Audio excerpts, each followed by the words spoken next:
best things I did last year was fly from New Zealand all the way over to Perth in Western Australia for a podcast listener meetup. I'd met just a couple of other people who I knew who would be there, but everyone else would be a new connection, including the people I was sharing an Airbnb with. Was I worried? Not at all. In fact, I was so excited to be meeting people who had the same interest as me. That trip and the people I met will stick with me for as long as I live. My guest today is Carla Ward. She is the host of the Everything ECE podcast, and in this episode, we're going to talk about building a community off the air. This is a topic I'm keen to build on further, so if you have experience of that, I would love to hear from you. Feel free to send in an audio file describing what you have helped create yourself. I'm Alison Fraser, host of Women Who Podcast, the show for side hustling women who are ambitious but time limited. Each week, I bring you real life stories and actionable tips to help you create and grow your own podcast. Let's get into it.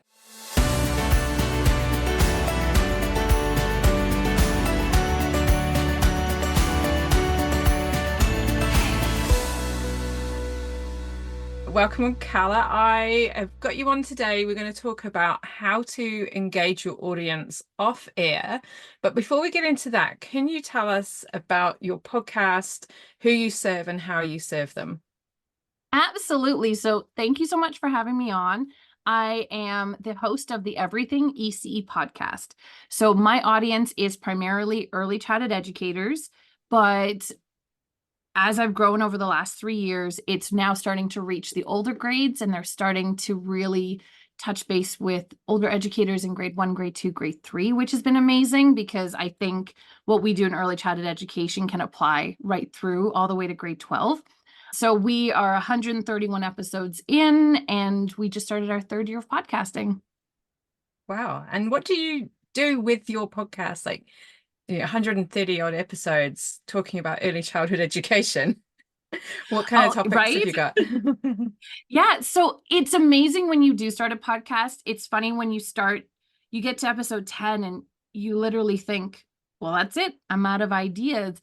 But I do a Post-it party, and I set a timer for 30 minutes every quarter, and I just brain dump everything.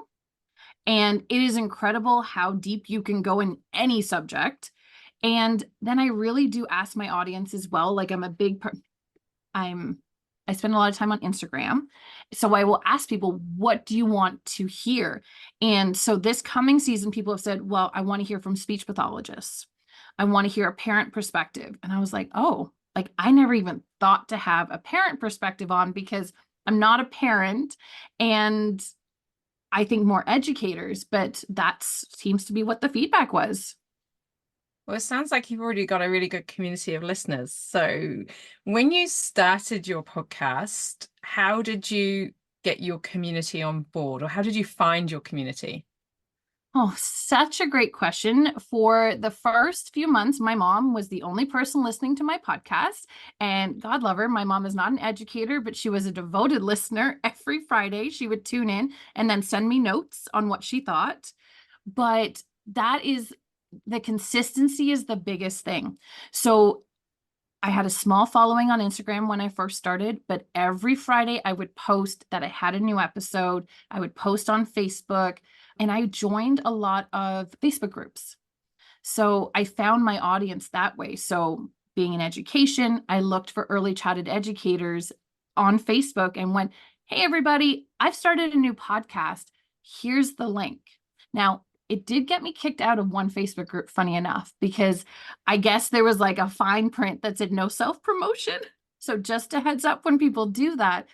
But I mean, like I said, we've got 131 episodes and we've got a growing audience. I think we have almost 1,000 on Spotify, and it just keeps growing.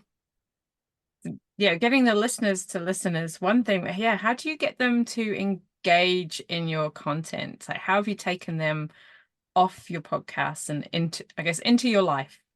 Yes. Oh, so good. So social media has been my best friend for this, and really paying attention to how social media works. When I first started, I didn't realize, or it just didn't click for me, that when I post to my wall on Instagram, only my followers see it. But when you post to a story, only your followers see it. But when you post a reel, which can be really scary sometimes, it branches out to people who aren't your followers. So getting on and jumping on reels has been huge, and just doing what I would do in a story. Hey, this week I'm launching, the new podcast is dropping. This is what it's about. And then encouraging them to comment. So comment 131 and I'll send you the link. And another thing that I've just tapped into in the last 6 months is LinkedIn. LinkedIn has been incredible for podcasting because that's where people go for information. And that's what podcasting is. It's auditory information. So sharing my link there has been amazing. And again, you can join groups like you do on Facebook to post your podcast. I suppose with LinkedIn as well, with your audience being educators, they will be on LinkedIn for professional reasons.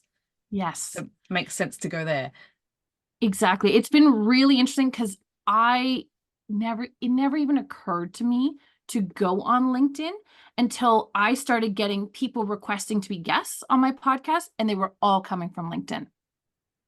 So it's been an interesting journey, but that consistency piece is so key to taking it off the podcast and into real life. And in your podcast, sharing with people how they can get in touch with you. So I will always say, hey, if you've got a comment on what I just said, head on over to my Instagram and let me know your thoughts. Or I've got a question box in today's story. Make sure you leave me a note on what you think. And if people use Spotify for podcasters, you can actually now put a Q&A box at the end of your podcast. And that's new, but it's been a great way to engage with new people. Yeah, there's so many different ways to do it. And I guess when you are starting out, you can get a bit overwhelmed with all the different options, which social media platform do I go on? Do I do the the mailing list? And you said the Q&A. So when you are starting out, everything comes at you all at once. And some people might easily just decide not to do anything. And some people might spread themselves then. So do you have any words of advice there? Yes, just start with one. Like, I refuse to get TikTok because I know what I'm like. I have an obsessive personality. I do not need another rabbit hole to fall down. And you brought up a really good point about mailing lists. If you're going to start anywhere, a mailing list is a great way to take people off your podcast onto a mailing list, because Amy Porterfield says it's perfectly. You don't own your followers on Instagram, LinkedIn, Facebook. That's owned by those organizations. You do own the emails on your mailing list. So when you do a podcast episode, offer a freebie. So for example, because I'm in education, I might say, I've put together 5 new Play-Doh recipes for this fall. You can download it at, and then I'll give the address /episode. And they have to exchange their email address in order to get this freebie. So I'm pulling them off the podcast onto my mailing list. And now I'm emailing them every Friday with a new episode, but also anytime I have a promotion. So like, for example, right now, I actually teach a podcasting course for early childhood educators. Right now, I'm able to email them and say, if you want to join me in the podcasting world, come to my course. And they all came from my podcast and a freebie. It's so valuable to have that contact with your listeners, where in a place where you can control what they receive and know that whatever happens with social media, you will still have those email addresses. Exactly. And it's a way to connect. Like, there's a great saying that says people buy from those they know, like, and trust.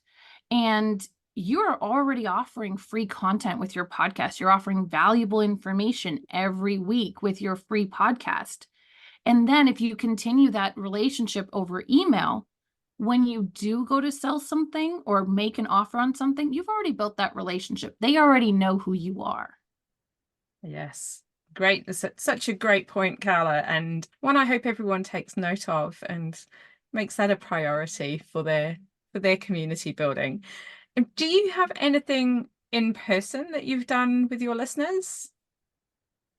Yes. So I have been very fortunate enough actually to use my podcast almost as a resume boost. And I've been able to go to conferences. So I was hired because I applied as a joke, honestly and truly. I was like, there's no way they're going to hire me. The person just so happened to be a podcast listener. So they invited me to be the keynote speaker. And then I was able to promote it on my podcast. And then I got to meet some of my listeners in person at this conference, which was just absolutely incredible. That would be so cool as a listener to be able to meet the podcast host, because I listen to a lot of podcasts, and there are some who have done, like listener meetups.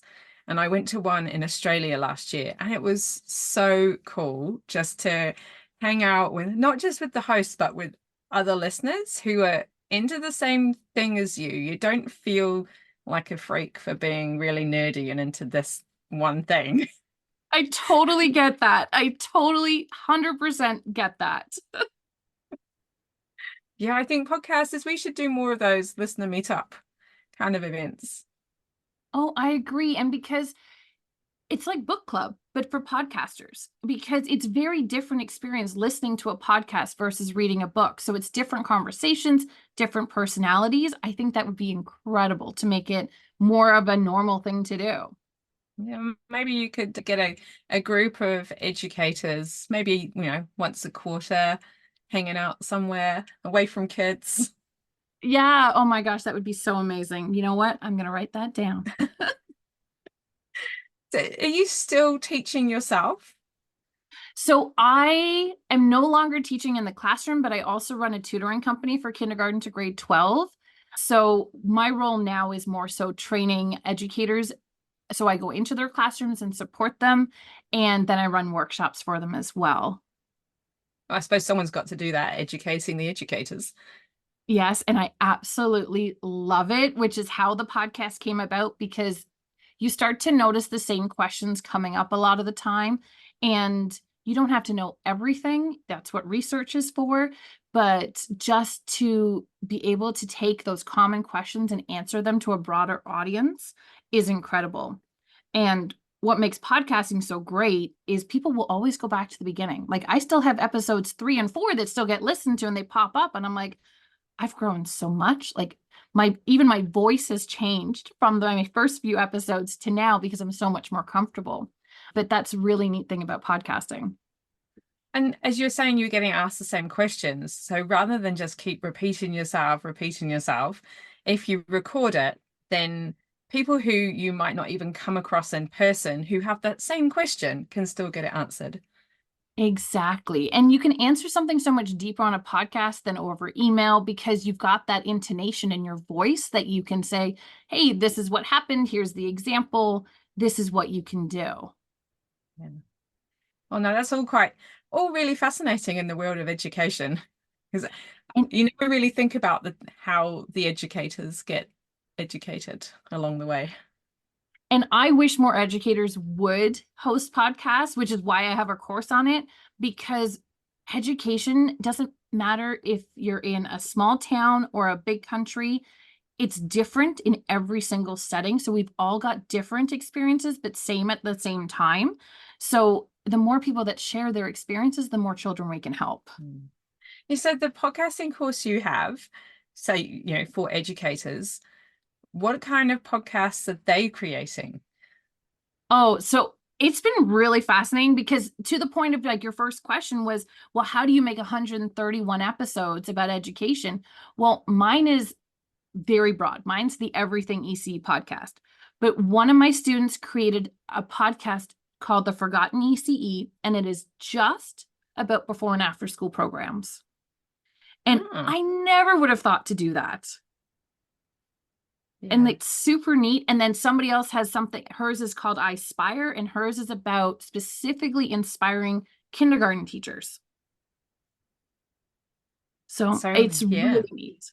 That is broad. And mentioning the before and after school care, so many parents, both parents are working these days. So before and after school care is a lot more common than it was when myself and my younger sister were, being raised before, preschool and while at school. So there's Well, probably so exactly. many topics for that.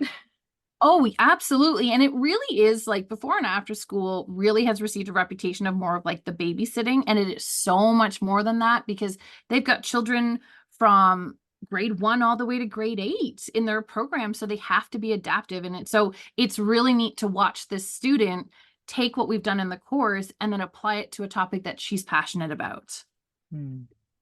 I can see that you're passionate about podcasting. What was I it? love it. Well, do you remember the defining moment that had you on this path to create a podcast of your own? So I'm embarrassed to admit that I had the pilot episode recorded and the artwork sitting in my computer for a year before I finally worked up the guts to do it.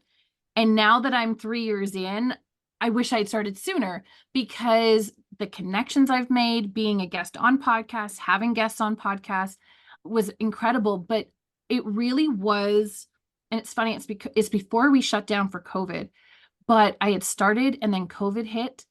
And it was a way to connect with people who were struggling because childcare is especially all shut down. And it was just hot mess left, right, and center. So it really pushed me to share my knowledge from 18 years as an educator with people who were new because we had teachers doing their field placements online. And there are certain things like that you can learn online, but working with children is really not one of them because they are all such unique little beings. And it was just a great way for people to share their story. And it really pushed me to start this course because I don't know everything about education, but there's power in numbers. Yes, so true. Were you a podcast listener before you decided you were going to do a podcast?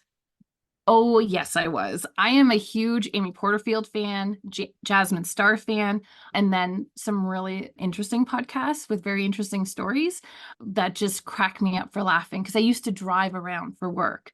So podcasting was just, it was like having a friend in the car with you.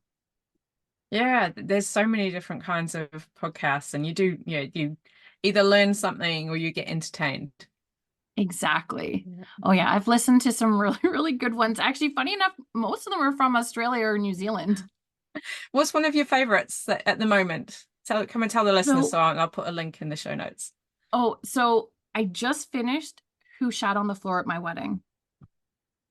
It was hands down one of the funniest podcasts I've ever listened to ever.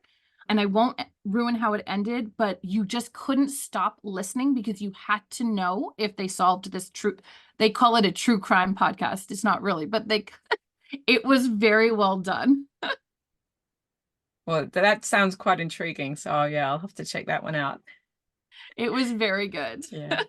You mentioned that you had created your first couple of episodes and your artwork, and you sat on them for a year. What advice would you give to someone who's thinking about doing a podcast, but they haven't quite pulled the trigger yet? Oh, imposter syndrome is real. It is okay to be scared and do it scared anyways. There is so much room in the podcasting world still. Like YouTube is so saturated, and to get seen as a YouTuber right now is very difficult. But podcasting, and I wish I could remember the numbers, there's still so much room in the world of podcasting. And now's the time to jump in. And it sets you up as an authority in your field. It really does, whether it's education, motherhood, cooking, whatever it is. There is something to be said, and you don't have to know everything, but share it anyway. So do it scared because you deserve it. Yeah, totally. Yeah, and everyone, even if there's podcasts already on your topic, for example, early childhood education, there are so many different aspects to it, and your own perspective is going to be different to other people's. 100%. And nobody's you. Exactly. Nobody is you. So just hit record. The only way to get to your 130th episode is to do that episode 1. You just have to get the first one out there and keep showing up. It does get easier.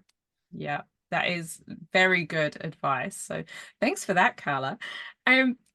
We were talking, we started the podcast talking about building a community. So what do you think you could do now to build your community even more off air?